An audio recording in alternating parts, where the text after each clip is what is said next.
que momento que vocês já tinham... Você me corta isso, eu já falando. Não, pelo contrário. Eu até tenho essa curiosidade, às vezes também, tem essa parte comportamental, social, até psicomportamental, social, mas essa parte, uma coisa que me atrai muito é esse escalar, esse olhar de falar, nossa, eu preciso, como você falou, de uma consultoria, nossa, eu preciso... Como é que uma sala que, né, o primeiro contratado foi um gamer, foi virando uma empresa, hoje quantos funcionários vocês têm? Acho que mais de 300. Mais de 300. Mais de 300, 300 alguma coisa. Como é que se transforma nisso, cara? É pedindo ajuda? Qual é que é os momentos que você fala, aqui a gente precisou trazer, sei lá, profissional de fora para ter um olhar? Como então, é que cara, é esse olhar corporativo, esse olhar, entendeu, de plano? Como é que era? Legal, estamos fazendo isso. Não, pô, peraí, a gente precisa fazer algo maior. A gente está precisando agora de um diretor, não sei o que lá, de um diretor, não sei o que lá. Precisamos de um RH, precisamos de um financeiro. Onde entra esse... Então, cara, tem várias influências, né? Claro, a gente é um grupo ali, né? Então, de algum modo, um complementa um pouco a fraqueza do outro e se complementa com cada um. Então, cada um tem um pouco mais a sua, digamos assim, a sua perspectiva e as suas motivações próprias ali e tudo mais, mas o fato é que nessa conjunção a gente acaba conseguindo ter um pouco dessa visão e construir a coisa visando uma institucionalização, que acho que foi uma coisa que surgiu lá no começo. A gente já tinha algumas referências empreendedoras, gostava de acompanhar, esse era um tema presente na nossa vida. Então tinha um pouco dessa inspiração em alguns grandes empresários, né, que fizeram, enfim, grandes coisas na história do Brasil. A própria história do Brasil traz alguns exemplos, tipo o Barão de Mauá. Barão de Mauá. Vocês têm alguma coisa dele, não? Não, né? A gente fala dele rapidamente no Última Cruzada, não aprofunda muito, mas é uma dor que a gente sempre teve. Pô, a gente tem que fazer um documentário sobre ele um dia. O Barão de Mauá é sensacional. É uma história sensacional.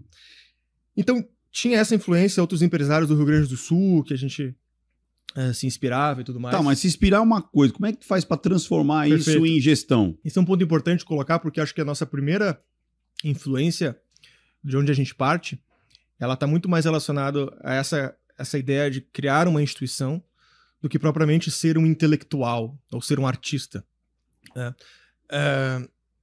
Então isso já nasce desde o começo. A gente nunca se posicionou como os intelectuais do negócio, né? A gente não dava entrevistas e não se projetava como figura pública individualmente falando. E até hoje não faz. Acaba aparecendo mais por rebote da Brasil, por respingo da Brasil Paralelo, mas a gente nunca atuou com esse objetivo. Então sempre teve um pouco dessa visão de juntar essas pessoas e conseguir dar uma forma, organizar e institucionalizar isso de alguma forma para que isso de fato consiga ganhar escala, recursos, capacidade de fazer com mais qualidade e saia um pouco do underground, né? Sempre foi um pouco a nossa ambição. Pô, no início, quando começou as discussões dessas pautas culturais, think tanks e coisas que surgiam, era sempre aquela coisa do cara que esticava a foto sem segurar o shift, sabe? Quando a foto fica esticada meio torta, assim. Então era tudo meio feio, uma cara meio amadora e tal. Então a gente se incomodava com isso e achava que isso era super importante pra coisa furar a bolha, digamos assim, né? Então tinha... Só que para isso ser possível, precisava fazer dinheiro, precisava ser sustentável, precisava dar lucro, precisava atrair gente boa, portanto o negócio tem que ser lucrativo e tudo mais. Talvez isso também tenha motivado a decisão de fazer uma empresa e não um instituto também. Então tem um pouco dessa coisa, que passa obviamente um pouco pelas ambições pessoais. Nós vivemos de famílias de classe média, então é sempre aquela coisa do classe média querendo ascender, né? Que é um movimento natural. Então, o modelo de empresa sempre pareceu muito promissor nesse sentido. E, ao mesmo tempo, é o que nos capacitaria a conseguir produzir isso com mais impacto, com mais qualidade, etc. Então, sempre teve muito isso. Como que a gente se organiza e fomenta isso de um ponto de vista de institucionalização, né? Acho que os americanos talvez nos influenciaram muito nisso, quando começa a entrar mais nessa discussão de arte, cultura e tudo mais, como foi feita a própria Hollywood lá atrás, e o quanto que isso estava conectado com a ideia do sonho americano, do estilo de vida americano, da perspectiva americana sobre muitas coisas e tudo mais, e o quanto que, de algum modo, aquilo ali tudo já parte com uma visão de transformar aquilo numa grande instituição e etc. Né? Então, a gente sentia que, principalmente no que diz respeito à produção cultural, isso precisava ser melhor feito aqui no Brasil. A gente era muito acostumado com aquela perspectiva. Você é um artista, você tem um projeto, você consegue aprovar um projeto de lei, aí você pega uma verba que você pede para o empresário, você faz um projeto, aí daqui a 10 anos volta você entra, esse ciclo. Aí você faz mais um, mais dois, mais três, e é isso. E a gente nunca se empolgou muito com essa ideia. A gente sempre, cara, a gente precisa criar algum veículo que permita com que isso seja feito com muito mais profusão, com muito mais quantidade, qualidade e tudo mais. Então a gente sempre se colocou assim, nós somos uma empresa, nós somos divulgadores, digamos assim, dessas ideias, ou produtores culturais e tal, e nunca na perspectiva mais de um artista em solo e tal, que tá querendo fazer o próximo projeto. Então isso tem um pouco desde o início, assim. Desde o início, e a procura foi meio que natural. Precisamos institucionalizar. Foi com base na precisamos agora criar departamentos. Mas isso veio naturalmente, ou vocês buscaram, como você falou, mentorias ou... Muito, sempre teve, desde o começo. A gente precisa tal coisa. O cara vem, cara, precisamos fazer essa contratação, dividir esse organograma da empresa. Perfeito. Cara, eu acho que a gente sempre teve uma coisa muito boa, que foi uma certa capacidade de atrair para próximo pessoas que poderiam servir de conselheiros. A gente é muito jovem, inexperiente e tudo mais. Sempre teve um pouco essa ideia, cara, a gente precisa, de algum modo, estar conectado com pessoas que já fizeram alguma trajetória e tudo mais, e que possam servir de parâmetro para nós, até para a gente ter quem nos cobre das coisas. Porque a gente fez muito pouca coisa na vida ainda para querer ficar só mandando e não ter quem nos cobre das coisas. Sim. E nos oriente, né? Então, lá no início já tinha um primeiro sócio que entrou justamente com essa perspectiva de ser conselheiro, que era um cara que já tinha feito uma trajetória de sucesso como empreendedor e tudo mais, e que sempre nos dava aconselhamentos, que indicava um caminho ou outro, que... Entendi. Enfim, depois a gente montou um conselho consultivo, que a gente tem até hoje, também de outros empresários de ramos diferentes, com backgrounds diferentes, que a gente sempre foi buscando um pouco esse objetivo. A gente foi montando alguns investidores, mais pela experiência e pelo aconselhamento, o smart money. Perfeito, mais do que a grana. Do que a grana, exatamente. Ele colocar a grana, mas eu vou colocar a grana ensinando vocês a... Perfeitamente, exatamente. Então, sempre foi um pouco esse o viés. O Henrique Viana sempre foi um cara muito conectado com esse universo empreendedor e com outros empresários, e sempre gostou, e sempre teve muita facilidade e habilidade de se relacionar com essas pessoas e atrair essas pessoas, um cara muito sedutor no bom sentido, nesse sentido. Então sempre ajudou a trazer gente pra gente ter por perto e nos aconselhando, servindo de referência. Então, cara, quando você junta essas coisas perto, isso naturalmente te puxa, assim, sabe? Saquei. A ideia de vir para São Paulo foi um pouco essa, no final das contas, porque materialmente não parecia fazer tanto sentido. Nós estávamos no Rio Grande do Sul, com um custo 3, 4 vezes menor do que a gente teria aqui. Nosso negócio era digital. Família toda lá. Família toda lá. Por que vir para cá? Por que vir para cá? Quando a gente precisava fazer um documentário, a gente pegava o avião, vinha, entrevistava as pessoas, voltava. Era muito mais barato do que sustentar uma estrutura aqui. Nosso conteúdo já atingia todas as regiões do Brasil, porque era digital, já tinha uma projeção. Mas aí alguém falou, não, tem que ter em São Paulo. Então, cara, foi um momento importante também na história aqui. Depois que a gente lançou um documentário que foi muito assistido, que foi em 1964. Foi uma época que estava em ebulição essas pautas no Brasil e tudo mais. E o documentário ganhou uma projeção gigantesca, e a gente começou a vir muito para cá para dar entrevista. A gente foi no Pânico a primeira vez, foi no Danilo Gentili, lá no De Noite. Começou a vir com mais frequência para São Paulo. E a gente começou a ter essa sensação de, cara... As coisas acontecem aqui. As coisas acontecem, meu ritmo lá fica diferente, eu fico... Sabe, as perspectivas parece que mudam. Eu começo a ter uma perspectiva mais otimista sobre o que é possível fazer, né? Então, era uma influência muito mais mental e de ambiente, do que propriamente nessas questões materiais de geolocalização, porque tinha muitas desvantagens pesadas também, né? E aí, eu lembro que a gente, cara, e agora? Como é que a gente faz? A gente já tinha uma equipe de umas 20 e poucas pessoas lá no Rio Grande do Sul. E a ideia era catar a galera e trazer pra cá. A gente trouxe a galera pra cá. Quem topou vir, veio. Alguns não toparam, mas a maioria topou. E a gente trouxe todo mundo pra cá num coworking no primeiro momento. Dava ainda pra pegar uma sala própria e ficou meio espalhado. Foi um ano muito difícil. Foi o ano de 2019 ali, quando a gente mudou pra cá. Galera longe de casa, vida mais dura, ganhando pouquinho ainda com o custo de vida de São Paulo super alto, aí morando em kitnet pequenininho, ou dividindo apartamento e tal, o pessoal passando um trabalho, né? A gente tava na Vila Olímpia ali, aquela vida corrida ali.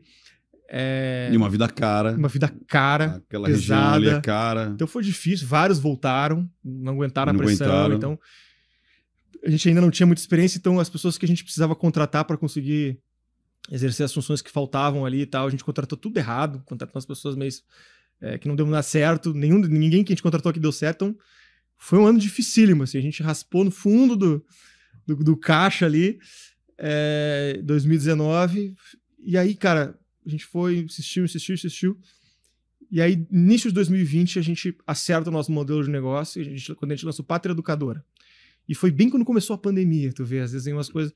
Porque, ao mesmo tempo que foi uma catástrofe para todo mundo... Levou a galera pro digital. O digital cresceu muito nessa época. As pessoas estavam mais em casa, com mais tempo, então isso também favoreceu. A gente também acertou um pouco o nosso modelo de assinatura e tal, que era uma coisa que a gente não tinha antes. E aí, cara, quando a gente lançou o Pátria Educadora, então que a gente tinha, acho que, uns 13, 14 mil assinantes, e a gente foi para 60, 70 mil assinantes, assim, em poucos meses. E aí depois a gente lançou outro, e a coisa ficou redondou, e a gente entrou naquele ritmo, e aí foi. A empresa triplicou, quadruplicou. E aí foi crescendo, aí buscando ajuda, buscando amparo, tentando trazer gente mais experiente do que a gente, muitas vezes trazendo gente que ganhava mais do que a gente mesmo, como donos, justamente para importar experiência, importar gente que... Isso é legal você falar, essa parte até empresarial, de, como você falou, às vezes trazer gente que ganhava mais... do que a gente mesmo. Gente melhor, que mais experiente. Que é melhor, mais experiente, e que vai fazer o bolo crescer de fato. Né? Tem que ter esse... Claro que... Humildade, humildade e um certo desprendimento, que obviamente é uma questão de mentalidade, mas que depende também de um bom arranjo, uma boa visão de onde é que você quer chegar, um bom acordo entre os seus sócios. Isso que eu ia falar. Os Tudo sócios isso é muito aceitarem. importante. Os sócios aceitarem. Provavelmente, eu não sei como é que é hoje, mas... No início, provavelmente, tudo que vocês ganhavam, assim, a maior parte voltava pro negócio. Mais do que o próprio pro Labore, né? Totalmente. Sempre foi, a gente, até aqui, veio 99%, basicamente. Retornar. Com bootstrap, que chama, né? Investindo o próprio recurso, investindo e contratando, sempre foi assim. Os pequenos investimentos que nós tivemos até aqui, até hoje, foram voltados para smart money e tal, montar um grupo conselheiro, esse tipo de coisa. Então, a gente sofreu no início... Eu sempre tive essa curiosidade, vou perguntar para você, já que nós estamos aqui no nosso consultório. Vai lá. O grupo conselheiro, o cara, ele ganha o quê? Uma mensalidade? O que ele ganha? Ele tem um equity da empresa, então ele tem um interesse em fazer com que a empresa dê certo. Então ele tem um pedaço da empresa. Ele tem um pedaço da empresa. Ele não ganha um salário. Ele não ganha um salário. Ele ganha uma parte da empresa. A empresa crescendo, ele vai ganhar também. Exatamente. Existem modelos de conselho que são remunerados, no nosso caso é diferente. Então ele tem acesso a um valuation especial ali, né? Seria uma fração menor do que valeria a empresa, o qual ele coloca o dinheiro. Então e às vezes tem alguma meta, alguma coisa que se a empresa atingir, ele aumenta um pouco a participação dele. Então a gente tenta montar alguns incentivos ali para o cara se manter engajado e atuante e tudo mais. E ele tem uma participação da empresa, então ele pode retornar isso tanto com dividendos anuais e tudo mais, como uma eventual entrada de algum fundo, um IPO, alguma coisa do tipo. Então ele tem esse alinhamento com longo prazo. Então, um pouco essa visão.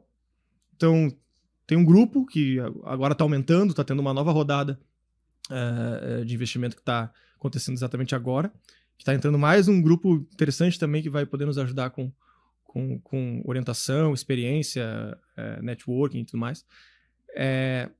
Então é isso. Tenho muito forte essa visão de crescimento, essa visão de institucionalização, que eu acho que foi fruto de um bom relacionamento entre os sócios, primariamente, isso é a coisa mais importante. Sim.